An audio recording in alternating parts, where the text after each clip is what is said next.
This is Getting to Good Enough, a podcast to help you overcome perfectionism so you can do more of what you love.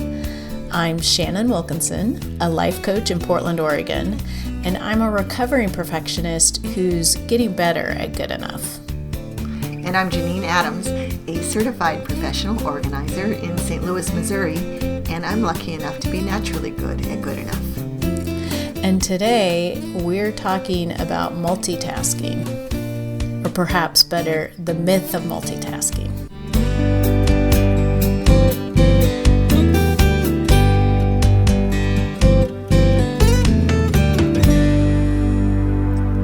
Hey Janine. Hey Shannon, how you doing? I'm good. How are you? I'm good. Great. Are you multitasking right now? No. Good. Actually, I'm not. I rarely multitask while we podcast, I'm happy to report. You're not like looking at Facebook while we're talking? No, I'm literally sitting on my hands, so I can't. But I think I'm also sitting on my hands because they're cold. Because I had to turn my space heater off so it wouldn't make any noise while we're podcasting. But no, how about you? Are you multitasking? I am not. Excellent. I'm not even petting Cleo the cat. Oh, wow. Well, good. Yeah. She's on a chair next to me and I'm keeping my hands off of her. And when you said you were sitting on your hands, I sat on my hands so I wouldn't be tempted. we might as well be wearing straight jackets while we podcast. I know. I'm like, what am I, a 3-year-old? But I guess that is sort of the point. Multitasking is so there's like a siren song of doing it that draws you to it, and it's so tempting. It is so tempting. Yeah. So we have to physically restrain ourselves. Yeah. Which is only good if we're doing a task that doesn't require hands, like podcasting. Right. Luckily, it doesn't. Although, even though we're podcasting, I generally talk with my hands a lot. So, that's true. You do. So I feel like I'm not fully expressing myself. Right. I may have to release my hands so that I, get it, so everyone gets like the full meaning of what I'm saying, even though they can't see it. Right. It'll come through in your voice. Yeah. Maybe I should wear jangly bangles. Oh, no. No one wants to hear that. Right. But yeah, so what do you think about multitasking? What's your experience with it? Well, I, like many people, tend to want to maximize my time by multitasking. And I do multitask regularly when I watch television, because I typically knit when I watch TV, or sometimes this political season I was writing postcards to voters to get out the vote. And I do know that when I knit, I can usually do those things simultaneously without much trouble. But with the postcards, I was watching, appropriately, I was watching The West Wing while I was writing postcards to voters. I love that. Yeah, but I was pretty much missing half of everything on West Wing because I had to focus on handwriting the postcards, and so The West Wing lost out. Right. Yeah, so I know that it's not particularly beneficial. I know we're going to get into that, but I wanted to talk about real briefly this session I went to at my professional conference, the NAPO conference this year in April or May, and there was this great session called, I think it was called Multitasking Makes You Stupid, and it was presented by an organizer in Seattle named Debbie Rosemont, who's all kinds of awesome, and she passed out a worksheet to everybody in the room that had simple math problems on it, and she said, see how many of these you can do in 30 seconds, and there were like 30 problems on the piece of paper. And then she said, while you're doing that, I'm going to just be saying some phrases. So I'm all competitive, right? And I'm good at arithmetic. So I'm all focused on the math and speeding through it. And I actually got it all done. That was my goal. Like 30 seconds. And then she started asking us for some of the phrases that she said, and I couldn't come up with any. Other people could, but like my friend I was sitting next to, she couldn't get through all 30 of the questions. I mean, the math problems, but she could say some of the phrases. So it was very clear. It was such a strong example of how I could not do those two things at once and effectively. And at it really helped me in this last 6 months or so to try to not multitask. I've been trying harder not to do it. Mm-hmm. Yeah, because I mean, what an experience! Like, what a visceral experience! Like, it's so just to really know how little you can pay attention to two things at once. One is going to suffer. And that's sort of the thing I think about multitasking is that what most of us think of as multitasking is really rapid switching. Mm-hmm. And so, you would have had to go back and forth, which it sounds like what your friend next to you did, went back and forth between listening and working on the math problems. Mm-hmm. And, wasn't particularly effective at either, but did a little bit of both. Or you completely tuned out what she was saying and did really well on the math problems, which, mm-hmm. That's such a good example of why focus matters. Right. And so whether we know it or not, we're making a choice between those things because we can only really do one thing at a time. Right? Yeah. And so, unless, I was going to say, it seems like I can knit and watch TV effectively. Well, so there is something called concurrent multitasking, which is when you actually can do two things at once because they are using sort of different systems of your body. Like, I think you're a good enough knitter that you don't have to use a lot of cognitive resources to knit. Right. And it's true. If I used to say that there are certain things I could knit while I was watching, let's say 24 back in the day. It would have to be really easy knitting if I was going to focus on 24. And certain things that I could only watch on TV that I wasn't hard to listen to. God, I'm saying that poorly, but right. Sometimes I understand what you're saying. Sometimes when I knit, I have to sing. I can't multitask effectively, but sometimes I can if it's easy knitting. Yeah. Yeah. Well, and it's sort of funny when you're saying that. I was just thinking about this past weekend. I had a big stack of paperwork to go through, and it wasn't very taxing work. It was just sort of going through the mail and filing things and recycling stuff and just kind of getting through a stack of things. And it was really hard for me to keep my attention on it. And I actually put on an episode of Parenthood, which I've watched and I'm familiar with. And so that was like just enough. I didn't really have to pay attention to it, but it was sort of like having friends in the room. It was like body doubling. You were body doubled by the Braverman family. I was. and Mr. Oh, what was the teacher's name? Mr. Sear. Right, he was body doubling you. Yeah, that's interesting. We should maybe explain what body doubling is, because if you don't know, it sounds weird. It does sound a little dirty, doesn't it? Yeah, especially when it's with Mr. Sear. Yeah, you wish. Body doubling is something we talk about in the study of chronic disorganization, where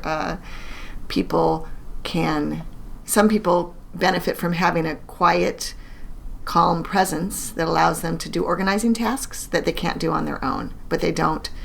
But the organizer doesn't do much. You might gently, quietly take paper from the client, but it's hard for a lot of organizers to do because it requires a lot of stillness and not sitting around. I excel at sitting around, so I'm good at it. But yeah, which is good because I do very well with body doubling and do very poorly with being asked a lot of questions. Yes, and organizing. we've discovered that, haven't we? Yes. Yeah. Yeah. Which was shocking to discover when I found myself getting completely freaked out by you asking me questions. You're like, shut up, Janine.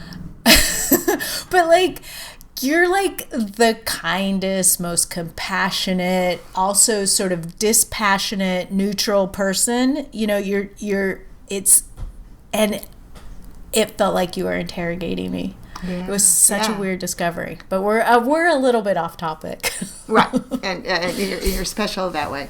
But yeah, but having somebody there helps you maintain focus, and I love the idea that having the Braverman family from Parenthood there helps you maintain focus. And we've done it on the phone, right? We've been on the phone together where we were working independently on clearing off our desks or whatever. Well, that's what that's how Declutter Happy Hour got started. That's true. And that led to the podcast. We would do that, and then we collaborated on that sort of combination live e-course thing, and then, we collaborated on other things, and then here we are. Right. Yes. But I brought that up as an example of concurrent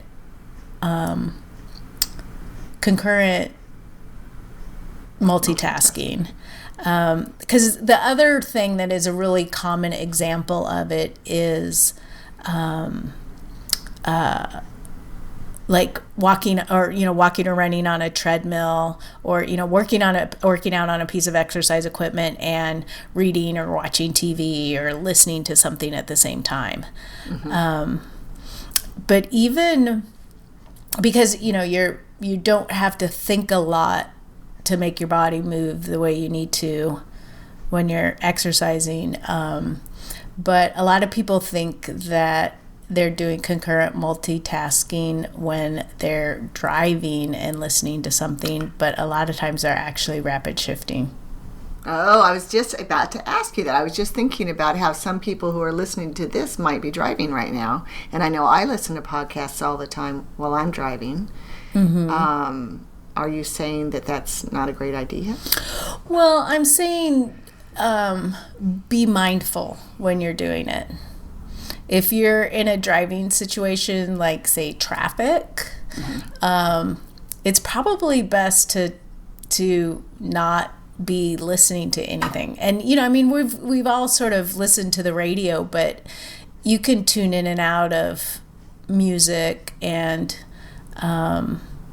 even, like if you're listening to NPR or something like that, like you can tune in and out of that. It doesn't require the same level of following, the continuity of thought that listening to a podcast or mm-hmm. like a book on tape or something like that. And people do it all the time. And, but when you start to pay attention, you'll notice that you're sort of going back and forth. Yeah.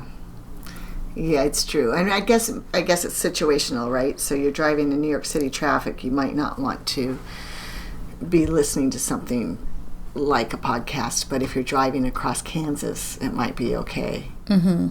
Well, and it also depends on what you're listening to and your purpose mm-hmm. in listening to it. Mm-hmm. If it's just entertainment and you're not trying to, get more out of it or, follow, or, you're not doing it for deeper education or something like that requires more thoughtfulness, then, have at it. Right. But it's definitely worth paying attention to. And that's one of the things that I remember reading, because Oregon recently changed their law with cell phones, and they've had a law that you had to use a hands-free device for mm-hmm. A number of years, but for whatever reason a lot of people took that to mean that they could hold their phone up to their mouth but not their ear and use the speakerphone. Like, Because do you not understand the words hands and free together? right. What? So they changed the law, and now it is you cannot touch your phone, not even while stopped at a stoplight. Right. Yeah, So I know. you It's can- terrifying for me to drive in Oregon because you guys have so many rules that I can't. I'm always afraid I'm breaking the law. Yeah. Yeah, but that one's a toughie. I mean, I only experience it when I'm in Oregon and Washington. The not touching at all at stop signs, but I bet it means that you have fewer people not noticing that the light has changed. Right. Well, no, because what they're doing is they're holding their phones down low so they're not visible, but everyone can tell. Like, no one is looking at their emergency brake, in between the seats. They're looking at their phone down there. Right. It's not a big secret.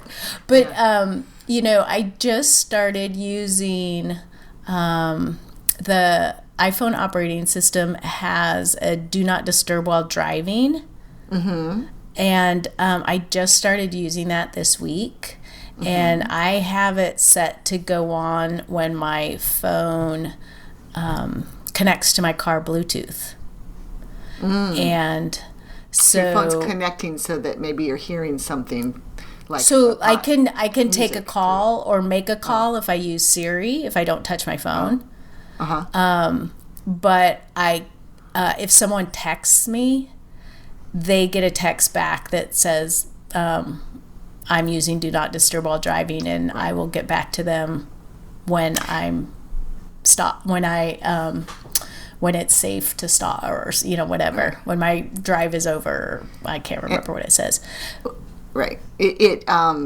What about your notification on your Apple Watch? It also goes on do not disturb, I assume. It does, because I have them set to mirror each other. Right. And how do you find it? Are you glad you're doing that? I am glad I'm doing it because then I don't have to use any cognitive energy to resist looking at the text or the notification that pops up on my screen. Because that's the other thing it does, is it blocks notifications. Right. Yeah. So go ahead. Oh, I was just going to say I have a lot of notifications turned off right now, but the few that I have on, they just don't pop up, and so I'm not tempted to illegally touch my phone and see what it said. Right. It's nice of Apple to make that easier for you, isn't it? Yeah.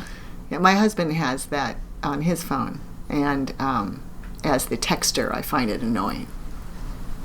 Like, he'll text me right just as he's pulling away from somewhere, and then I answer, and he says, "I'm on do not disturb." Sorry. Oh. Like, come on. But I understand the value of it.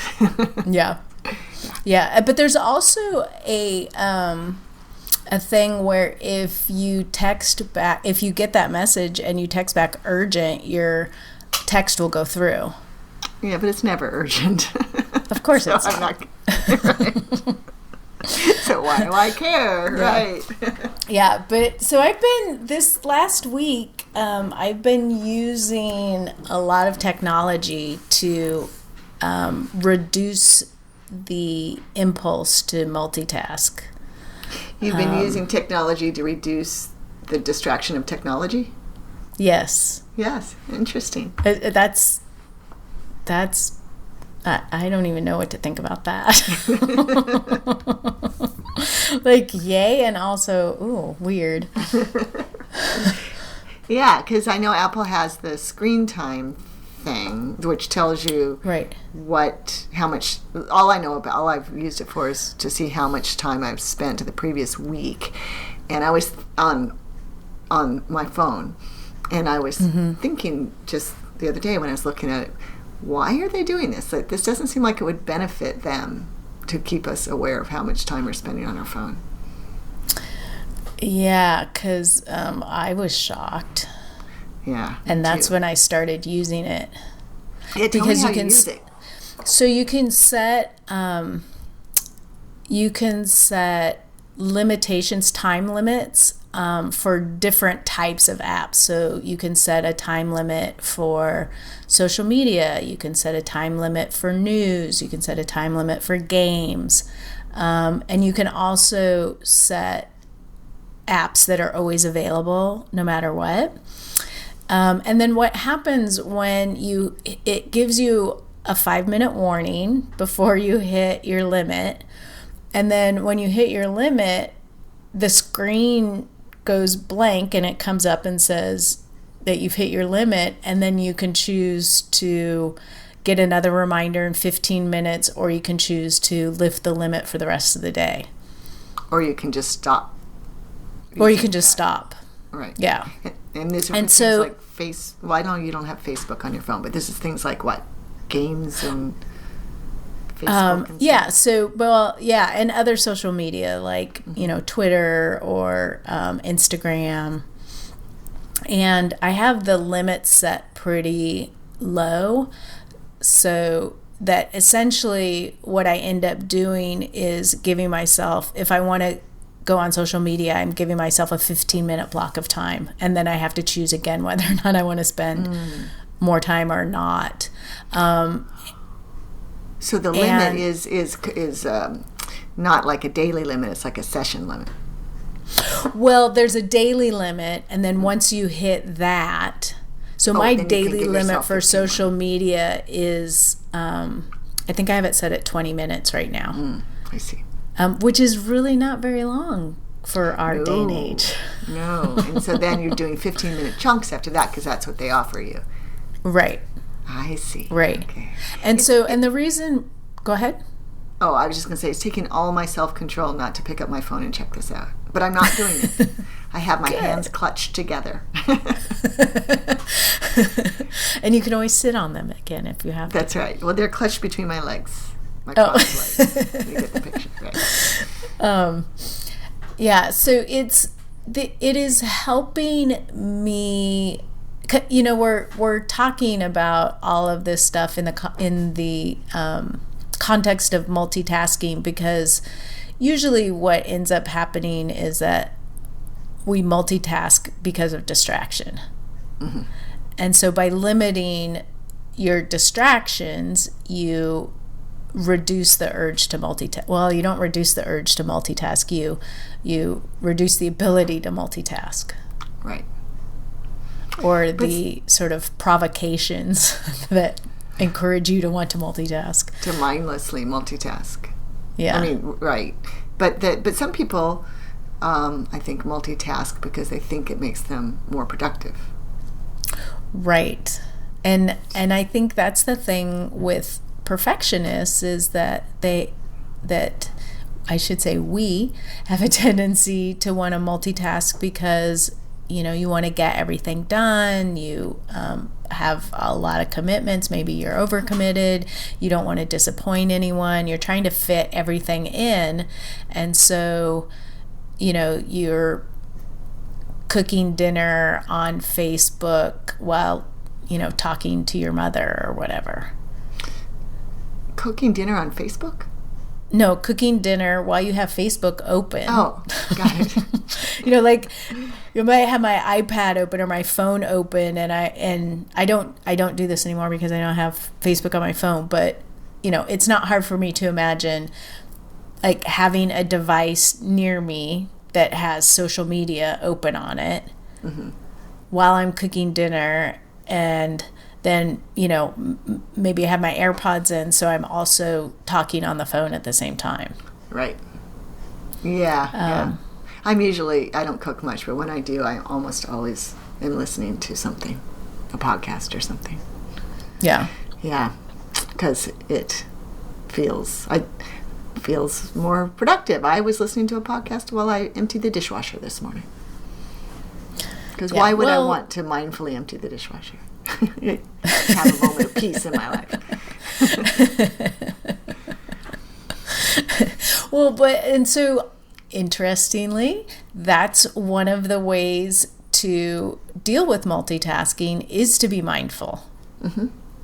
And to choose to be mindful and practice being mindful, because it's a muscle that you have to strengthen. that focus. Right. Right. And first you're strengthening the muscle of self-control, and then you're strengthening the focus. It's true that I think a lot of the things that we do around the house, we would benefit if we did them more mindfully, so that we would experience them rather than just getting them over with, maybe. Yeah. I mean, thinking about laundry and stuff like that. I could enjoy laundry more if I actually felt the clothes in my hands, maybe. Rather than just rushing through it while I listen to music or a podcast. Yeah. I know that I was going to get off mindfulness, so if you were going to say something about mindfulness, don't let me interrupt you. No. I think, it's especially difficult for people who are prone to distraction. But I guess I do have one more thing to say, apparently. That the thing to remember about mindfulness or meditation isn't you're not trying to clear your mind. You want to just keep returning to the focus. Like if you're focusing on your breathing, or say you were going to use unloading the dishwasher as a mindfulness practice, when you notice that your mind has wandered, to return your attention back to unloading the dishwasher. So I think a lot of people who haven't done much meditation or mindfulness practice get tripped up by that. Like they think, I can never quiet my mind. And I mean, the side effect will be your mind will get more quiet over time, but the goal isn't to keep your mind quiet for the whole time. Right. That's good to know, because it does feel impossible to keep your mind quiet. And I don't meditate frequently, but I have that experience, so I know just what you're talking about. Although I will say there are a number of times on the podcast over the months, you've said things that make me think, I really would like to get into meditation practice. So, well, one of these days. And the starting with 1 minute, I'm now regularly meditating 10 minutes or so in the morning. Oh, wonderful. My goal is only 5 minutes, but I use an app called Insight Timer, and so I just close my eyes and do my meditation, and then when I feel like I'm done, then I look and see how long I've been doing it.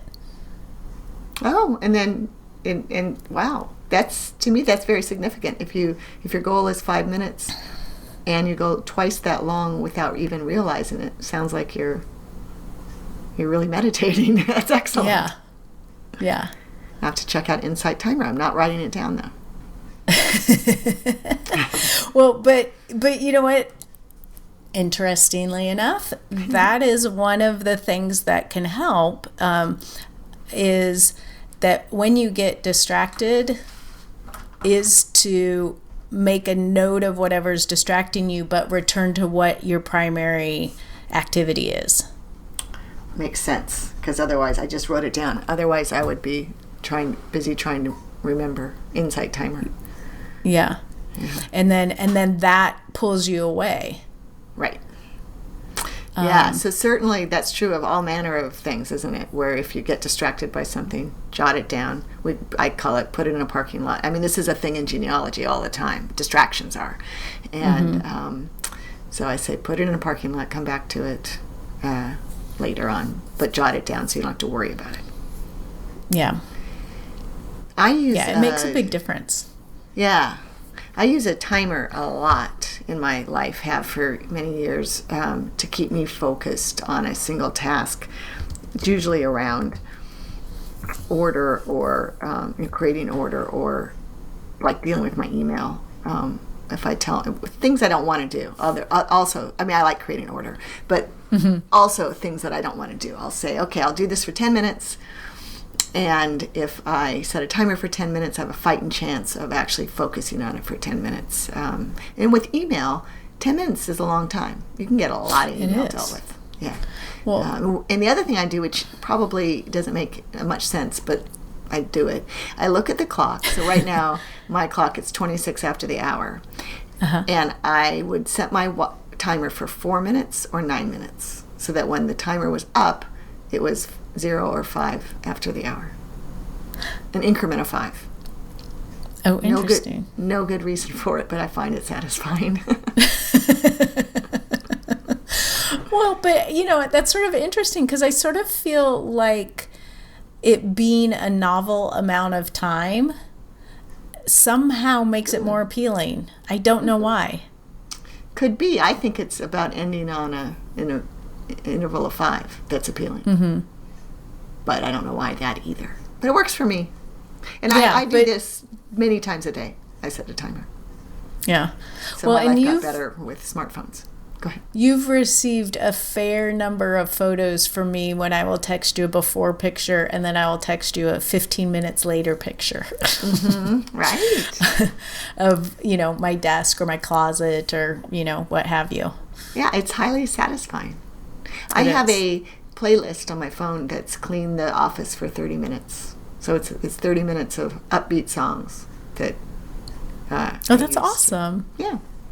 And now they're so ingrained that I have to start cleaning my office when I hear that. When I hear the first one. It would just be wrong not to. Exactly. I can't just sit and listen to that song. But yeah, timers help me single task. Is that a word, single task? Yeah, I think they call it monotask, but... I like single task. I like single task better. Or, you know, focus. It's even better. Agreed. That's good. I know that when I am trying to focus on like work at my computer, I turn off notifications, and that definitely helps me. The combination of using that do not disturb feature at the top of my Mac and setting a timer, it helps me a whole lot. Yeah, and you know, using all of those tools at your disposal, I think it's really easy for people, and I suspect that perfectionists fall into this trap more often than not, but it's really easy to think that you shouldn't need, you know, crutches or tools or whatever, that you should just be able to do it with willpower. And that's really not very productive. Use all the tools at your disposal. Yeah, why not make it as easy as possible for yourself by using all these wonderful tools that we have. And don't worry about making sure you have the best tool. Just use a tool, right? Because that's the other thing. I mean, there are so many apps out there that can help you that it sometimes gets overwhelming to choose one, but doesn't have to be the perfect app, because that's one of the nice things about apps is they're inexpensive and low commitment if you find a better one. Yeah. Well, and also for years I had a kitchen timer on my desk. And I would use that, and I used that long after I had a smartphone with a timer feature. Was it just a tick, tick, tick timer? No, it was a digital one. Oh, interesting that you used it after your smartphone, after you had it. Yeah, it wasn't until I got an Apple Watch that I really started using a device as a timer. Because for whatever reason, talking to my watch and asking, I'm not going to say it because it'll work, but asking my watch to set a timer for 5 minutes or 10 minutes or whatever somehow is easy, and I find sort of fun and enjoyable. Yeah, I feel like Dick Tracy. Yeah. It's funny, I never talk to my watch. I mean, I use the timer feature on it a lot, but I always touch that. But I talk to my phone. And I set a talk timer to my watch all the time. That's funny. I used to use the time timer back in the day. I had a time timer app on my computer that gave you a visual representation of the passage of time, but it always got buried under the many applications and tabs I have open. Windows, that's the word I was looking for. It was never handy. But with my phone, it answers all my needs. Yeah. I love my phone. I wonder if we, maybe in the show notes, we can include some links to some of our favorite focusing apps. That might be helpful, right? Yeah, I think that's a great idea. The other thing that I shared this with you earlier is that I had a Facebook memory pop up today that was really interesting timing.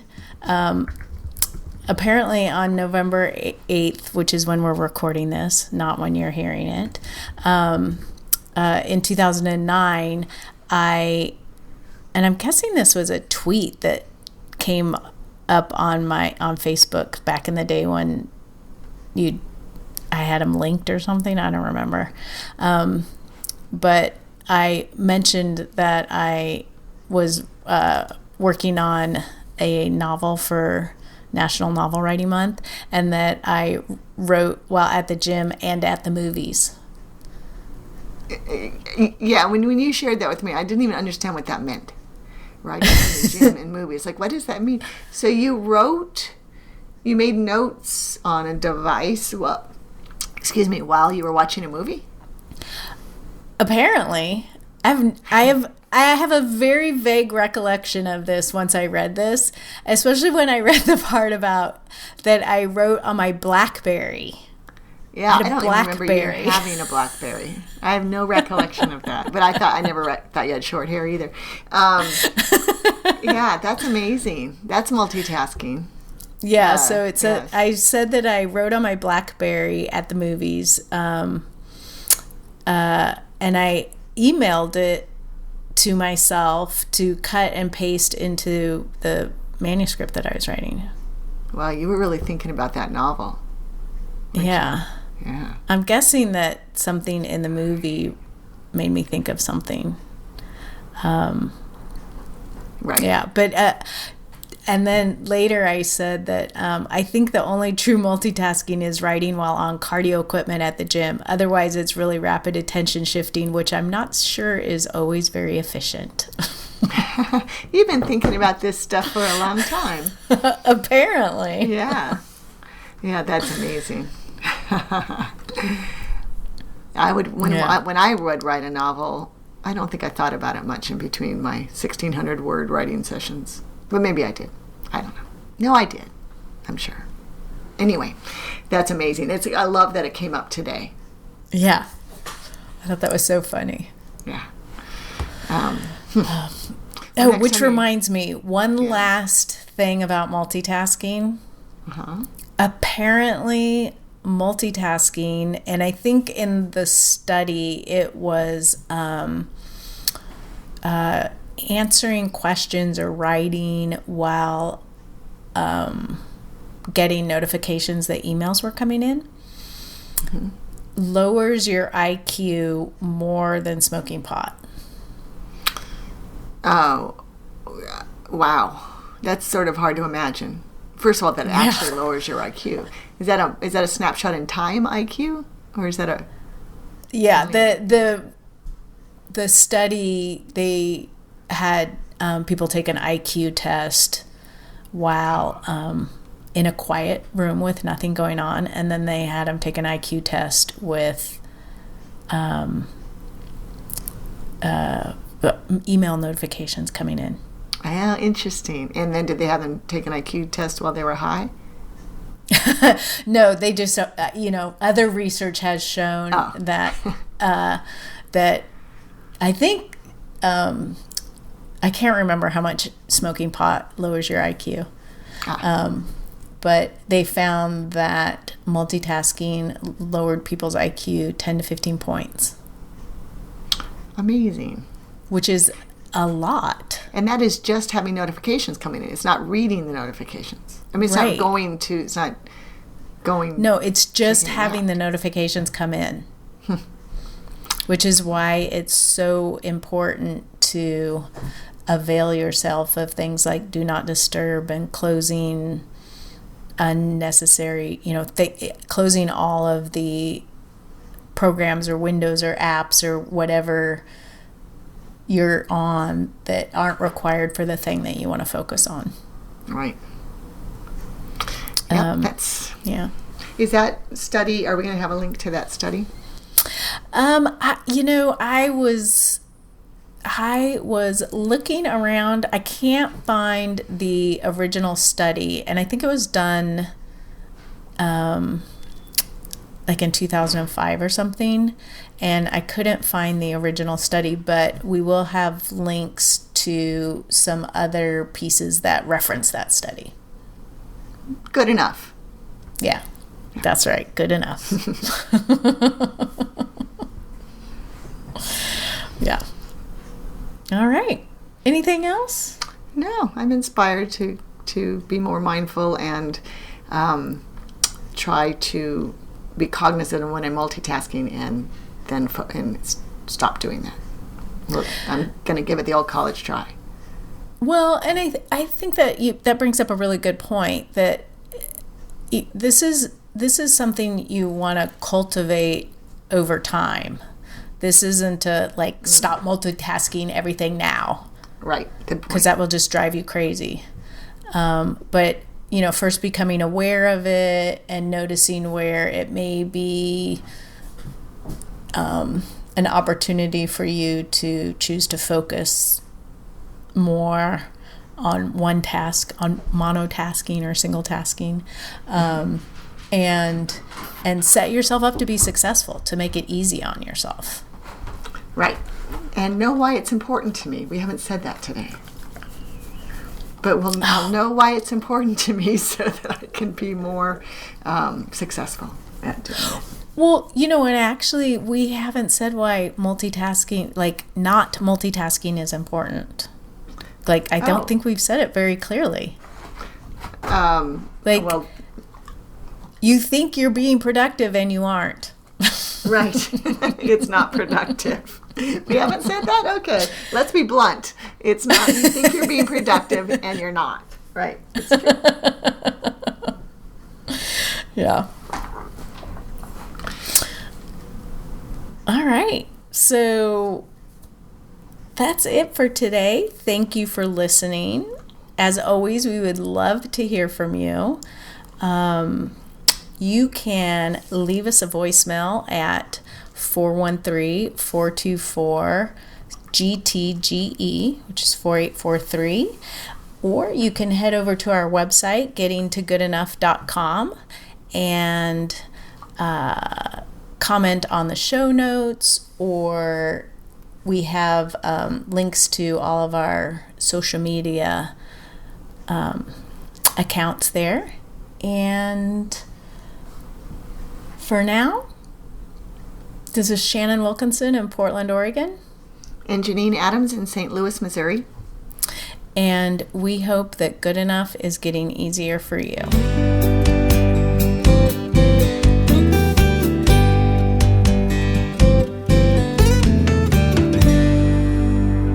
Is it just me, or did you feel the urge to multitask through the whole thing? The whole thing. But I resisted. Me too.